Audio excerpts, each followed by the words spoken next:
Hey guys, welcome to Daily Screen. Melanjutkan part sebelumnya, di sini kita masih membahas karakter-karakter yang hadir di film The Suicide Squad. Sebelum post credit scene tentang Peacemaker, kita diperlihatkan satu scene di mana Weasel ternyata mampu bertahan hidup. Wow, itu benar-benar fakta yang sangat mencengangkan dan membuat kita penasaran.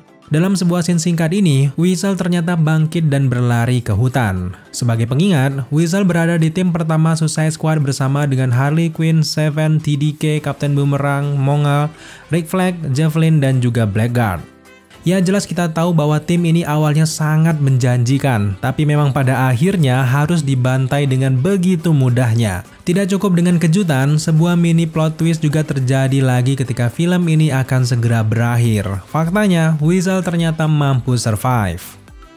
Weasel tentu saja berbeda dengan Peacemaker. Kalau Peacemaker tentu saja akan menjalani seriesnya sendiri di HBO Max yang akan digarap langsung oleh James Gunn. Lalu pertanyaannya, untuk apa Weasel dibuat hidup lagi? Apakah ini hanya sebatas mini plot twist atau fan service?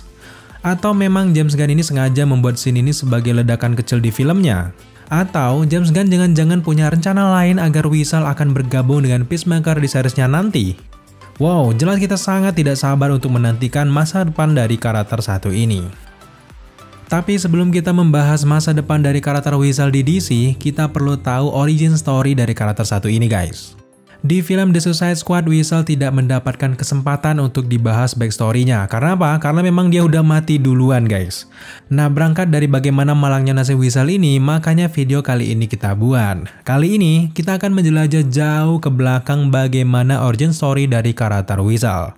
So, tanpa berlama-lama lagi, inilah dia asal-usul dari Weasel. Weasel pertama kali muncul di komik The Fury of Firestorm bagian 35 pada tahun 1985. Series komik ini adalah hasil kolaborasi antara Gary Conway dan juga Rafael Kayanan. Di dalam versi komik, karakter sebenarnya di balik Weasel ini adalah seseorang bernama John Monroe. John Monroe diceritakan sebagai seorang mahasiswa di Stanford University pada akhir tahun 1960-an. John Monroe ini digambarkan sebagai pemuda yang selalu merasa kesepian. Ia bukan pribadi yang menarik atau bahkan populer. Intinya, John Monroe ini adalah orang yang sangat sering dibully. Ia sering dihina dan juga dicaci maki dengan sebutan Weasel oleh orang-orang di sekitarnya.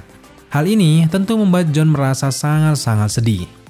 Karena terus-menerus menjadi korban bully, John Monroe pun harus merasakan kepahitan dalam hidupnya. Semua buliannya itu memicu lahirnya sisi gelap di dalam dirinya sendiri. Ia menjadi pendendam dan mulai berpikir untuk melakukan tindakan kejahatan kepada semua orang yang membulinya. Lebih parahnya lagi, semua bulian yang ia terima selama ini mendorongnya untuk menjadi seorang pembunuh selama beberapa dekade selanjutnya. Setelah menyelesaikan studinya, John Monroe menjadi seorang dosen di Universitas Vanderbilt di Pittsburgh, Pennsylvania. Meski terbilang cukup berhasil, hidup John Monroe tetap tidak lebih baik dari teman-temannya. Beberapa temannya di Universitas Stanford dulu juga mendapatkan pekerjaan yang lebih baik dari dirinya. Mereka semua yang pernah membulinya mendapatkan posisi-posisi yang sangat penting di kehidupan masa depan mereka. Nah, hal ini juga ternyata membuat John ini semakin menaruh dendam kepada mereka semua.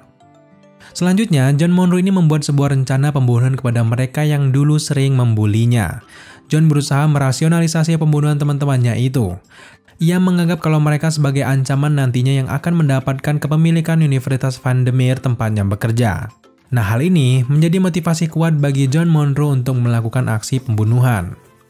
Rupanya, John Monroe juga sudah menyiapkan semuanya guys, termasuk kostum yang akan ia kenakan ketika melakukan pembunuhan. Ia sudah membuat sebuah kostum musang lengkap dengan cakarnya. Tentu saja, dalam kasus ini John Monroe tidak akan membunuh hanya dengan model kostum musang saja. Ia ternyata sudah memiliki kemampuan bertarung yang cukup baik. Ia memiliki kelincahan dalam pergerakannya apalagi dalam hal berkelahi. Nah, selain itu, John juga sudah cukup ahli dalam pertarungan tangan kosong guys. Selama ini ternyata ia benar-benar menyiapkan dirinya untuk membalas dendam kepada semua orang yang pernah membulinya. Nah, dengan kostum musang dan juga kemampuan bertarungnya itu, John Monroe mulai menjalankan rencananya. Singkatnya, ia pun keluar dan melakukan pengintaian di dalam kampus. Nah, dalam peristiwa itu, John Monroe berhasil membunuh 3 orang sekaligus dengan sangat brutal. Di sana ia membunuh Arnold Lintal, Linda Walters, dan juga seorang penjaga malam bernama Chuck Gerkin.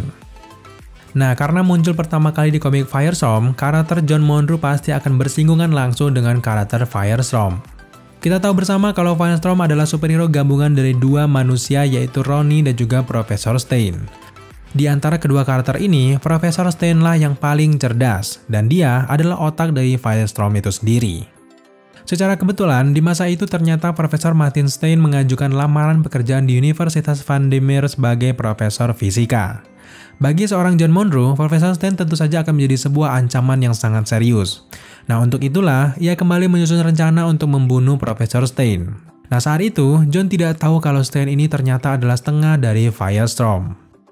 Nah, dalam upaya pembunuhan itu, Stein bertransformasi menjadi Firestorm. Singkatnya, terjadilah pertarungan antara Weasel dan juga Firestorm. Meski memiliki kemampuan bertarung yang sangat baik, tetap saja Weasel bukanlah tandingan bagi seorang Firestorm. Firestorm sendiri adalah metahuman dengan kekuatan setara senjata nuklir. Nah, dalam pertarungan ini, Weasel tentu saja kalah dan Firestorm berhasil membuka kedoknya selama ini. Weasel pun pada akhirnya diamankan dan masuk ke dalam penjara. Nah, di penjara inilah Weasel melanjutkan kisah hidupnya sebagai anggota dari The Suicide Squad. Ia direkrut untuk menjalankan misi penyelamatan How. Weasel berada di satu tim bersama The Tinker dan dipimpin oleh Rick Flag. Selama menjalankan misi, ternyata Weasel tidak mampu membendung nafsu membunuhnya. Ia nyaris saja membunuh The Tinker dengan cakarnya. Melihat situasi seperti itu, Rick Flag berinisiatif mengenakan helm The Tinker demi mendapatkan kembali kendali atas misinya. Saat mengenakan helm The Tinker, Rick Flag hanya melihat satu kemungkinan yang paling baik untuk menghentikan karakter Weasel ini dalam membunuh. Dan kemungkinan itu tentu saja dengan membunuhnya. Pada akhirnya karakter Weasel ini mati dan tidak ada orang yang menangisinya. Sama seperti kisah di masa mudanya di mana ia hanya menjadi korban bully orang-orang sekitarnya. Selain di komik Firestorm, Weasel juga muncul di komik Batman bagian 666 pada bulan Juli tahun 2007. Di komik ini, ia digambarkan sedikit berbeda dan diberi julukan Future Weasel. Versi Weasel 1 ini dibuat lebih garang dengan gigi taringnya. Ia juga menjadi musuh untuk Damian Wayne yang menjadi Batman setelah kematian Dick Grayson. Selanjutnya, pada Juli tahun 2009, DC ini pernah merilis sebuah komik crossover berjudul Blackest Night. Dalam alur cerita komik ini, karakter Weasel ini terlihat dimakamkan di Hall of Justice. Selanjutnya, karakter Black Power Ring terbang di sekitar makam itu dan menghidupkan beberapa mayat. Weasel adalah salah satu orang yang terpilih untuk dihidupkan kembali. Setelah bangkit dari kematiannya, Weasel kemudian direkrut sebagai bagian dari Black Lantern Corps. Nah, mungkin saja ini menjadi alasan kenapa Weasel tidak mati di film The Suicide Squad. Di dalam komiknya, Weasel ini sangat sulit untuk mati, bahkan saat ia sudah mati saja ternyata dia dihidupkan kembali. Dari tahun 2009 kita berlanjut ke September 2011. Di September 2011, The New 52 melakukan reboot di universe DC. Dalam timeline baru ini, John Monroe sedikit direvisi dan dibangun kembali dalam alur cerita Forever Evil. John Monroe digambarkan dengan lebih brutal dan lebih terlihat sebagai binatang. Di dalam storyline ini, pada suatu saat Steve Trevor dan juga Killer Frost sedang berada di Central Park untuk mencari cheetah. Mereka mengejarnya karena memang cheetah berhasil merebut lasso dari Wonder Woman. Saat sedang berkeliling mencari cheetah, Steve dan juga Killer Frost disergap oleh Weasel. Namun memang dalam pertarungan ini Weasel sangat mudah dibekukan oleh seorang Killer Frost. Selanjutnya, Steve Trevor yang kaget dan kebingungan kemudian diberitahu oleh Killer Frost kalau Weasel yang mereka temui ini hanyalah penjahat kelas bawah. Sekali lagi, Weasel hanya dianggap sebagai lelucon di timeline barunya ini. Singkatnya, saat ini James Gunn akhirnya mengangkat karakter Weasel ke dalam versi live action. Di film The Suicide Squad ini, asal-usul Weasel memang sangat disamarkan. Kita hanya diberikan informasi bahwa ia sudah membunuh lebih dari 20 anak. Untuk looknya sendiri, James Gunn tidak mengadaptasi backstory dari John Monroe. Weasel di sini terlihat sepenuhnya seperti hewan. Bahkan kelakuannya pun benar-benar menggambarkan kalau dia adalah seekor hewan. Di dalam trailer pun kita bisa melihat kalau dia ini sangat suka menjilat jeruji penjara karena menganggapnya sebagai makanan ataupun sesuatu yang bisa dilahap.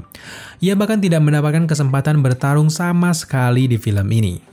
So, sekarang muncul pertanyaan seperti ini guys. Untuk apa karakter Weasel dibuat bertahan hidup di film The Suicide Squad? Nah, kita semua tahu Weasel dikonfirmasi mati oleh Seven setelah tenggelam. Namun secara mengejutkan, ia mampu hidup dan berlari ke hutan. Berarti bom di dalam kepala Weasel seharusnya sekarang masih ada. Kalau kita mengikuti skenario seperti ini, maka kesempatan Weasel hidup dengan bom di dalam kepalanya itu memang sangat terbuka. Amanda Waller tidak akan meledakkan bom itu karena ia mengira Weasel sudah mati. Pertanyaan selanjutnya, apakah ini salah satu kemampuan Weasel yang bisa memasukkan kematian? Atau Amanda Waller sengaja membiarkan Weasel tetap di Corto Maltese? Dari semua anggota The Suicide Squad yang dikirim Amanda Waller ke Corto Maltese, hanya beberapa yang bisa bertahan.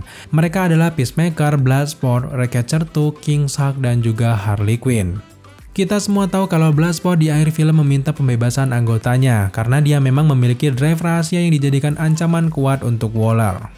Dengan begitu, praktis Bloodsport dan juga skuadnya tidak akan berada di bawah perintah Waller lagi. Kemungkinan besar seperti itu. Saat ini, hanya yang tersisa adalah Peacemaker yang masih setia dengan Waller.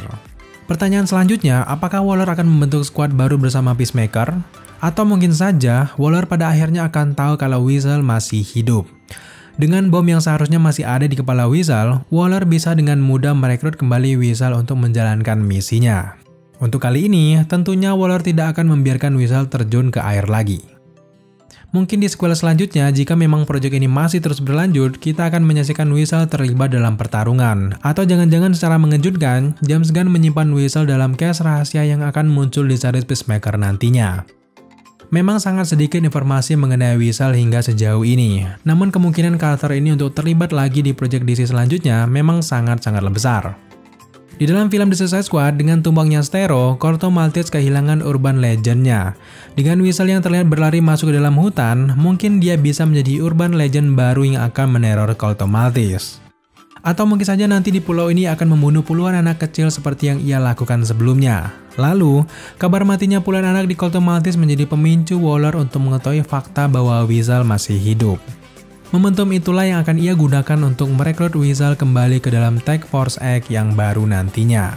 Atau kalau tidak seperti itu, kembali lagi kita dengan alasan sederhana. Peran Weasel hanya sebagai pelengkap atau mini plot twist yang membuat film The Suicide Squad lebih berwarna saja.